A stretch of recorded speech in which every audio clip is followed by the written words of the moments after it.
Everyone. I am Jackie. I'm not gonna tell y'all my last name. That's kind of weird.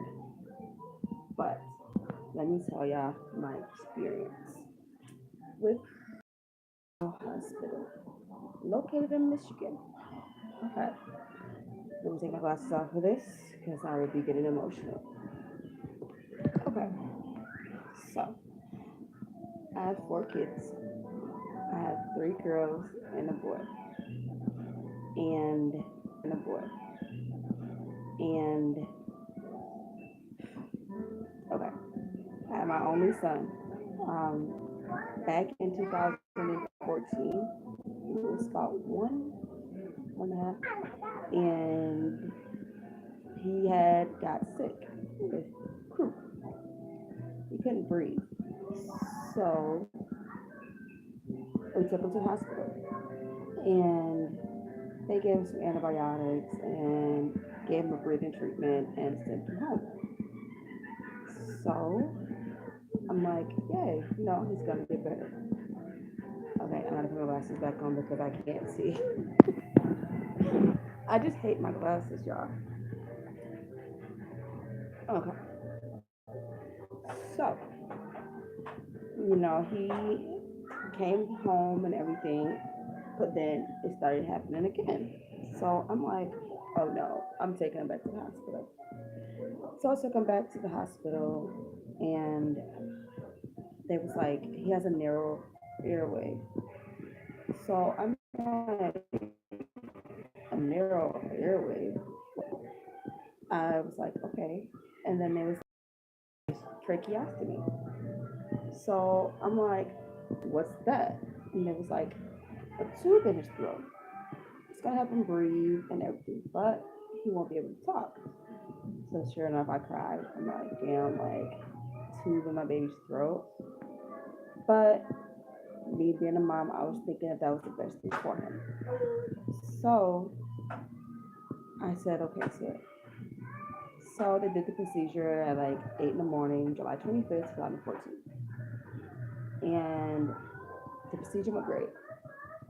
He woke up and he seen my mom and he wanted to, play with her phone and everything like he always did. So after that, um, he was like, okay, laying down and everything. And then the nurse came in and, gave him some medicine. I didn't think anything of it because it's their job. So I was like, okay. And then all of a sudden, about 10 minutes later, the night nurse come in and she gave him some medicine too. And I didn't think anything of it because I'm like, okay, it's a different medicine.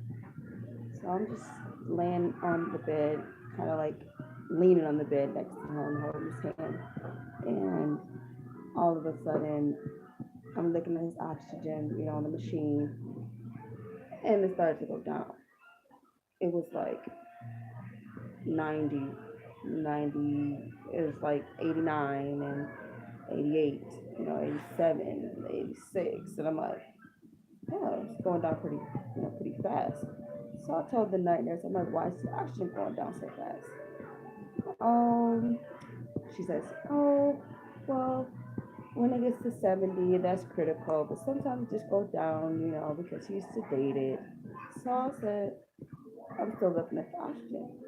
Now, as she's telling me this, I'm noticing that it's continually going down. And it's like 81, 80, 79, 78. I'm like, no, it's going down too fast. What's going on? And just looked at it again, and it still was going down. Then all of a sudden, it gets to like, so all of a sudden, a whole bunch of doctors come in, push me out the way. And by this time, my boyfriend was up there, my boyfriend at the time.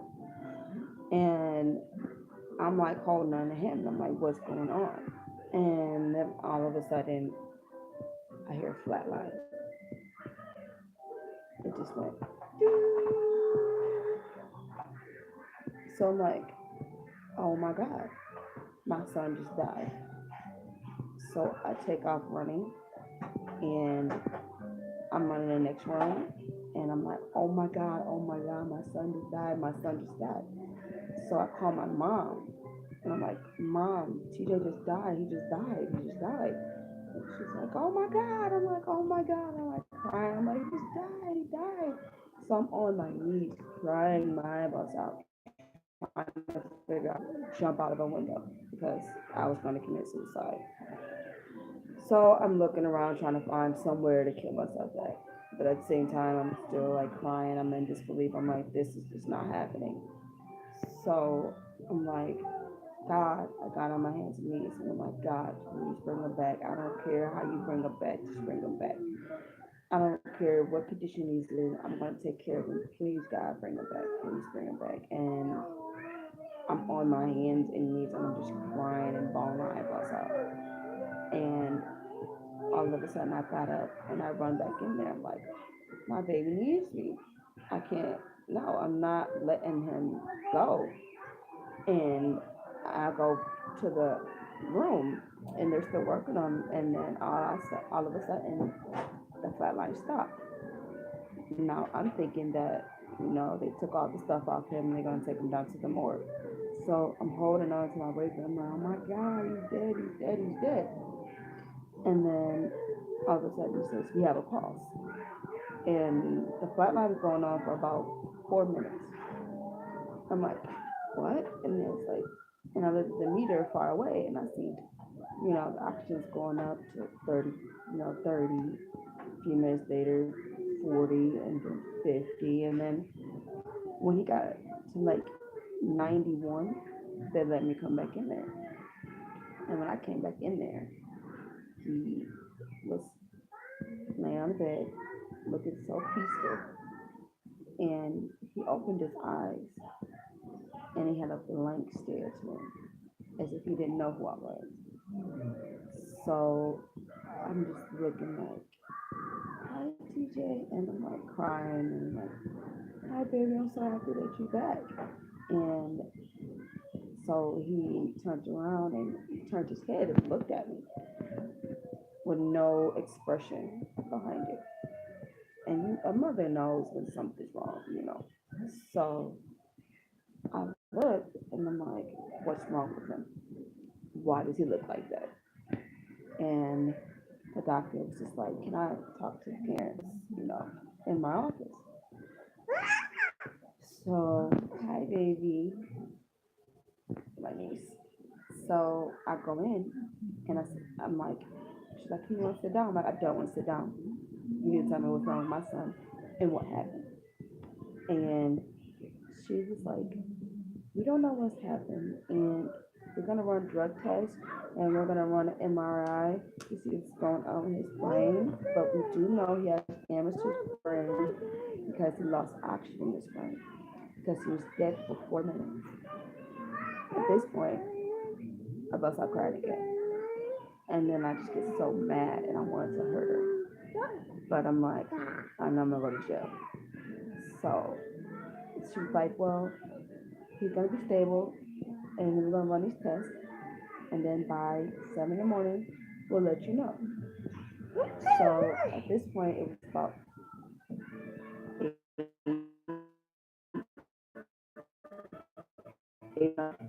And I lay down, and I'm just crying the whole night. Like, why him? Why him of all people? Like, why my only son? So I laid there, didn't go to sleep. So the doctor comes in around 7 in the morning, and he's like, I need to talk to you about, the results. So I'm like, okay. But before we got there to that point, you know, me and his dad got into an argument because he was trying to leave around 3 and 4 in the morning. And I'm like, for what? Your son just died, came back. Where could you possibly be? Because my girls was with my mom. So, and all of a sudden, he was like, I gotta go somewhere. I'm like, where you need to go? What is more important than this moment right now?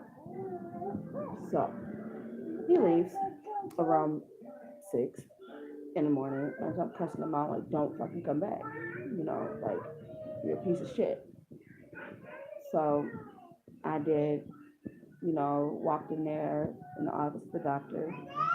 And then my aunt, she comes in and I'm like, wow, okay.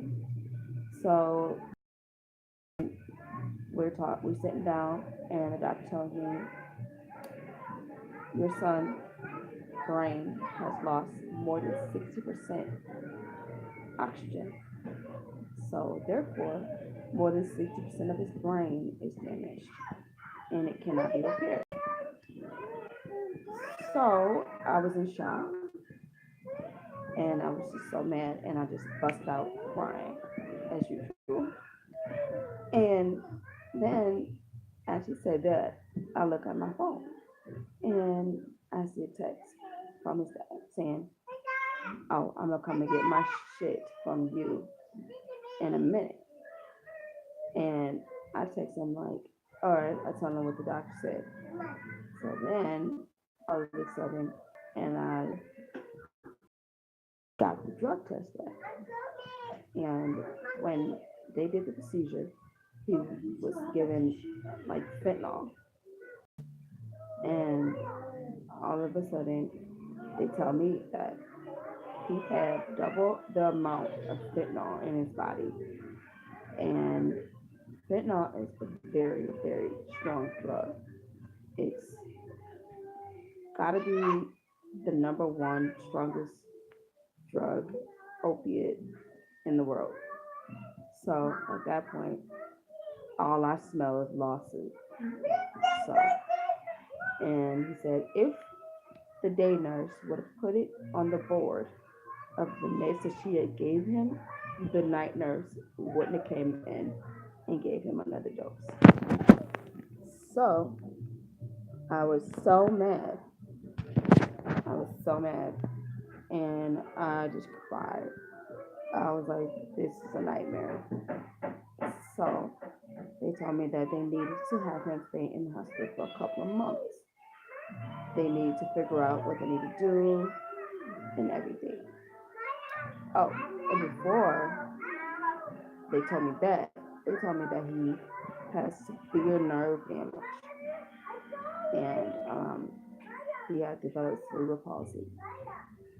Cerebral palsy is when you have nerve damage to your body and your arms contract, your hands like contract to a fist, and your legs like stay bent all the time.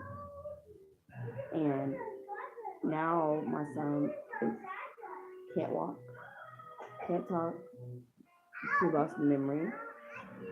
He doesn't know who I am, but he recognized my voice. I feel like it because it's been 5 years or almost 5 years. So I feel like he knows my voice now because I talk to him every single day. But he was in hospital for 5 months. And I had to do so much training to even get my son back. I had to go to Ann Arbor to do training, and I had to go back to Michigan to do training, and they was not going to give him back to me until I had all of the training. I have my CPR license, and I have a CPR kit and everything. So my son is on about 6 different medicines now, and he is 6 years old now. He can't walk, he can't talk. Um, he can't hold his head up by himself or anything. So just watch out with the doctors. They care only about money. My life is ruined, and it's like crazy because I had another daughter after that. So I am a single mother of four, and I am my son's nurse, and it's extremely hard, but I do it every single day because I'm his mother, and nobody else is going to take care of him like I take care of him. So I just wanted to share this, you know, tragic story. Don't always trust the doctors because they really don't know. Some doctors are really good, but some doctors just see money.